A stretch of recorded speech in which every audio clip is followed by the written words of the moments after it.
যে ওখানে একটা গলা কাটা লোক পাওয়া গেছে।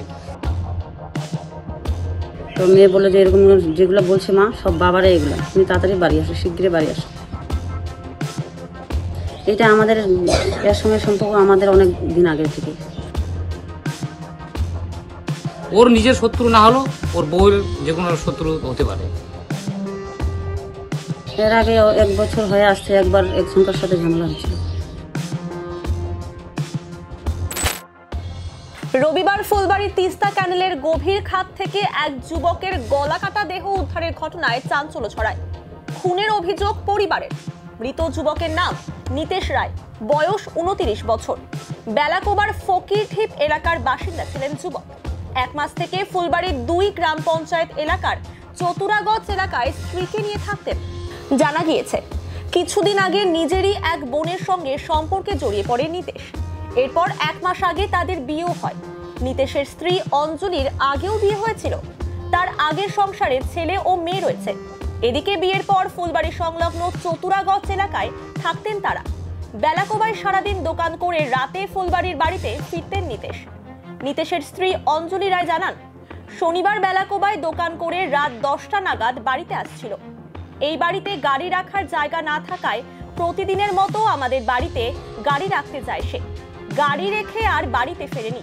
সারা রাত বিভিন্ন জায়গায় খোঁজাখুঁজি করার পর রবিবার সকালে জানতে পারি ফুলবাড়ির তিস্তা ক্যানেলে গলার নলি কাটা অবস্থায় নিতেশের দেহ উদ্ধার হয়েছে। আমরা এখান থেকে বিয়ের পরে 1 মাস হওয়ার পরে আমরা বাড়ি চলে গেছি, ওই বাড়িতে সবাই শ্বশুরকে নিয়ে আর বরকে নিয়ে আমরা ওই বাড়ি গেছিলাম। তারপরে ওইখানে ব্যবসা করে এখানে চলে আসলো, মানে ডেলি যাওয়া আসা করে। আসার পরে সেদিন শনিবারের রাত এখান থেকে 9:30 না 10টা বাড়াইছে, আমি বলতে পারবো না। আমি একবার ফোন করলাম, তখন বলে এখনো মরেই আছে, আমি বাড়াইনি। তারপর আর কোনো কথা হয়নি আমার সাথে। তারপর বাড়ি গেছে, বাড়ি যাওয়ার পরে আমার মার ওখানে গাড়িটা রাখে, আর আমার বাড়িতে গাড়ি ঢোকানোর রাস্তাটা ভালো না, তাই এখানে রেখে ও হাইটে হাইটে ওই বাড়িতে যাচ্ছিল। তখনই দুর্ঘটনা হয়েছে। আমি বলতে পারবো না কি হয়েছে, সেটা আমি জানি না। তো দিনের মধ্যে কি করলো, কখন কি ওঠায় নিয়েছে আমি বলতে পারবো না। সারা রাত আমি সেদিন খুঁজছি, পাইনি ওকে। থানায় যাওয়ার পর আমাকে ফোন করে বললো যে আমাকে আসতে লাগবে। গেলাম, কেউ ওখানে থানায় তো আমাকে কেউ বলে না খুলে যে কি হয়েছে না হয়েছে, কেউ বললো না। ওখান থেকে আমি বাড়ি আসলাম। তারপর শুনলাম যে এরকম ঘটনা, মেয়ে খবরে দেখছে আমার মেয়ে যে মা বাড়ি আসো তাড়াতাড়ি, এরকম ঘটনা আছে। তারপর বাড়ি আসলাম, শুনতে পারলাম যে মেয়ে বললো যে বাবারে এটা হয়, বাবাই হয় এটা। সারা রাত খুঁজছি মেয়েকে নিয়ে, আর বাবা আমার ছিল আমার মা। তো মেয়ে বললো যে এরকম যেগুলো বলছে মা সব বাবারে এগুলা, তুমি তাড়াতাড়ি বাড়ি আসো, শিগগিরই বাড়ি আসো। তখন বাড়ি এসে দেখি যে ঘটনাটা শুনলাম যে সত্যি গলা কাটা অবস্থা পাওয়া গেছে। কোথায় পাইছে ওটা আমি জায়গাটা জানি না, কোন জায়গায় পাইছে। এর আগে 1 বছর হয়ে আসছে একবার একজনকার সাথে ঝামেলা হয়েছিল। ঝামেলা হয়েছে তখন, তারপরে আর কোনো ঝামেলা হয়নি। সেটা আমি কি করে বলবো, এখন বলতে পারছি না কার কাজ এগুলো, কার কে করলো এটা। আমার শ্বশুর আছে, আমার মেয়ে আর আমি। মেয়ে আছে আমার সঙ্গে, মেয়ে থাকে, ছেলে থাকে না।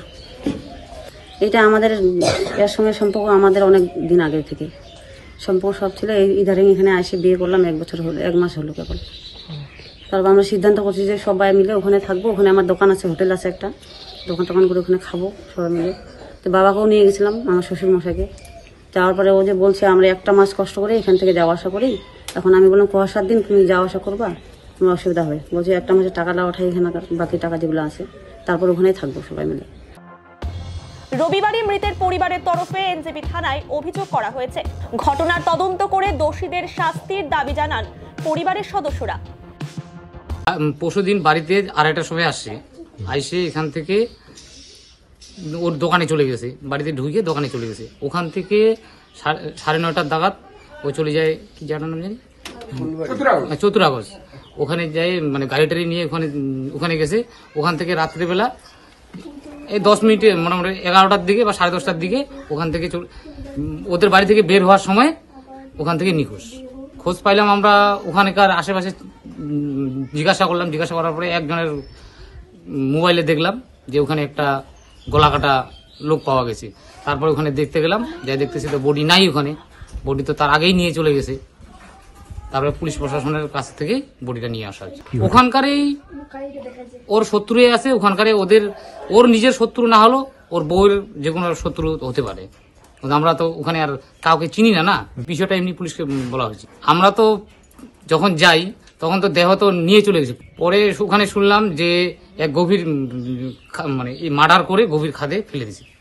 মার্ডারটা গলায় কাটানো হয়েছে। তো এখানে মনে হচ্ছে 3-4 জন মিলে ধারালো কিছু দিয়ে, মানে 3-4 জন ধরে ওকে শোয়ায় গলাটা কাটানো হয়েছে। কাপড় চোপড় সম্পূর্ণ খুলেনি, আর কাপড় চোপড় যা ছিল শরীরে সব টাকা পয়সা খুলে নিয়েছে। সম্পূর্ণ নিয়ে নিয়েছে। ওর পরিবারে আছে এখন ওর বাবা, ওর ফ্যামিলি, ওর বউ প্লাস ওর বাচ্চা কাচ্চা আছে। ওর নিজের বাচ্চা নাই, ওর বউর বাচ্চা আছে। বিবাহিত ইয়ে করছে তো, ওর নিজস্ব ছেলে পেলে নেই। বিয়ে করার 1 মাস হলো, মানে 28 দিন কিন্তু 1 মাসে ধরো। যাই হোক, সম্পর্ক আগে থেকেই চলতেছে ওদের, 1 বছর আগে থেকে ওদের এমনি মানে বিবাহিত এমনি সম্পর্ক আছে, যদিও বিয়ে হওয়ার 1 মাস হলো। কিছুদিন আগেই শুনলাম যে 5 মাস কি 6 মাস বা 1 মাস এরকম আমি শুনতেছি, আমরা তার সঠিকটা নিজে ওর বউর কাছে শুনতে পারবেন। কিছুদিন আগেই বলে যে ওদের বাড়িতে একটা অনুষ্ঠান করছিল, ওদের বাড়িতে একটা ছেলে গেছিল, হয়তো কাজ করে এরকম ভাবে ওর শখ আছে বা একটা সন্দেহবাজি এরকম কিছু একটা হয়েছে। ওই কিছুদিন আগে ওর সঙ্গে মারপিট করে গাড়ির ভাইজারটা ভাঙিয়ে দিছে, প্লাস ও আবার দণ্ডভোগ দিছে। এদিকে বিবাহ বহির্ভূত সম্পর্কের জেরে কি এই খুন? গোটা ঘটনার তদন্ত শুরু করেছে police. Largest international trade fair on construction, building materials, wood, hardware and interiors on 22nd, 23rd and 24th December 2023 at Exhibition Ground near IG Office, NH 31A, Bypass Road, Siliguri, West Bengal.